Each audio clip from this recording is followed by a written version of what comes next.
विषय कलयुग में भगवान विष्णु की अंतिम चेतावनी। नमस्कार भक्तों, आप सभी का स्वागत है श्री राम अमृत में। क्या आपने कभी सोचा है कि यदि आज भगवान विष्णु स्वयं प्रकट होकर मनुष्यों को कोई संदेश दें तो वो क्या होगा? शास्त्रों में कलयुग के बारे में कई शिक्षाएं मिलती हैं। आज की कथा उन्हीं शिक्षाओं पर आधारित है। कहा जाता है कि कलयुग में धर्म का प्रभाव धीरे धीरे कम होगा और मनुष्य धन, अहंकार तथा स्वार्थ में उलझ सकता है। लोग सत्य से दूर जाने लगेंगे और रिश्तों में विश्वास कम होने लगेगा। ऐसे समय में भगवान विष्णु का संदेश है कि कठिन परिस्थितियों में भी धर्म और सत्य का साथ कभी नहीं छोड़ना चाहिए। भगवान विष्णु की शिक्षा है कि मनुष्य अपने कर्मों से ही अपना भविष्य बनाता है। यदि कोई व्यक्ति दूसरों की सहायता करता है, माता पिता का सम्मान करता है, सत्य बोलता है और ईश्वर का स्मरण करता है तो वो जीवन में मानसिक शांति और आध्यात्मिक बल प्राप्त कर सकता है। शास्त्रों में यह भी बताया गया है कि कलयुग में भगवान का नाम स्मरण विशेष महत्व रखता है।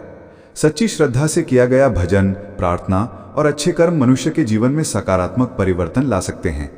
इसलिए प्रतिदिन कुछ समय भगवान का स्मरण करना और अपने व्यवहार को विनम्र बनाए रखना आवश्यक माना गया है।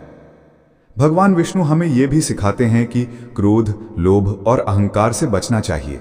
ये तीनों मनुष्य के विवेक को कमजोर कर सकते हैं।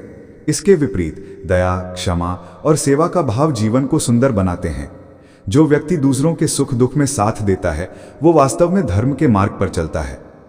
कहा गया है कि कलयुग कठिन अवश्य है, लेकिन यही वो युग भी है जिसमें भक्ति के माध्यम से ईश्वर की कृपा प्राप्त करना सरल माना गया है। इसलिए निराश होने के बजाय विश्वास और अच्छे कर्मों के साथ आगे बढ़ना ही भगवान विष्णु की शिक्षा का सार है। तो आइए आज हम सभी ये संकल्प लें कि सत्य बोलेंगे, धर्म का पालन करेंगे, अपने माता पिता और गुरु का सम्मान करेंगे तथा प्रतिदिन भगवान का स्मरण करेंगे। यदि आपको ये कथा पसंद आई हो तो कमेंट में ओम नमो भगवते वासुदेवाय अवश्य लिखें।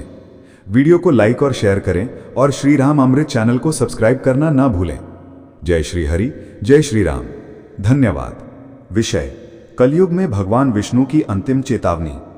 नमस्कार भक्तों, आप सभी का स्वागत है श्री राम अमृत में।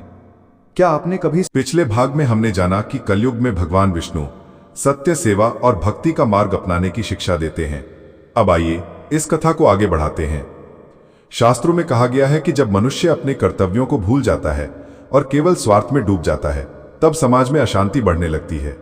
ऐसे समय में भगवान विष्णु की प्रेरणा है कि पहले स्वयं को बदलें, फिर संसार को बदलने का प्रयास करें। एक कथा के अनुसार एक व्यक्ति प्रतिदिन मंदिर जाता था, लेकिन उसका व्यवहार कठोर था। वह दूसरों का अपमान करता और अपने लाभ के लिए असत्य का सहारा लेता था। एक दिन एक संत ने उससे कहा कि सच्ची पूजा केवल मंदिर में दीप जलाने से नहीं, बल्कि अपने आचरण को प्रकाशमय बनाने से होती है। उस दिन के बाद उस व्यक्ति ने अपने जीवन में परिवर्तन किया। उसने सत्य बोलना शुरू किया, जरूरतमंदों की सहायता की और विनम्रता अपनाई। धीरे धीरे उसके जीवन में शांति लौट आई।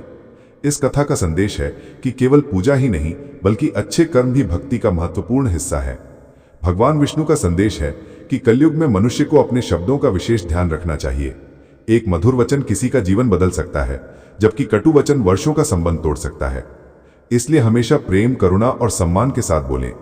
शास्त्र यह भी बताते हैं कि जो व्यक्ति ईमानदारी से अपना कर्तव्य निभाता है और कठिन समय में भी धर्म का साथ नहीं छोड़ता, उस पर भगवान की कृपा बनी रहती है। परिणाम तुरंत ना मिले, फिर भी अच्छे कर्म कभी व्यर्थ नहीं जाते। तो आइए आज हम यह संकल्प लें कि हम अपने जीवन में सत्य, सेवा, विनम्रता और भगवान के स्मरण को स्थान देंगे। यही भगवान विष्णु की शिक्षा का सार है और यही कलयुग में धर्म का सबसे बड़ा मार्ग माना गया है। यदि आपको यह कथा पसंद आई हो तो कमेंट में जय श्री हरि अवश्य लिखें। अगले भाग में हम जानेंगे कि कलयुग में भगवान विष्णु ने किन लोगों को अपनी विशेष कृपा का पात्र बताया है। जय श्री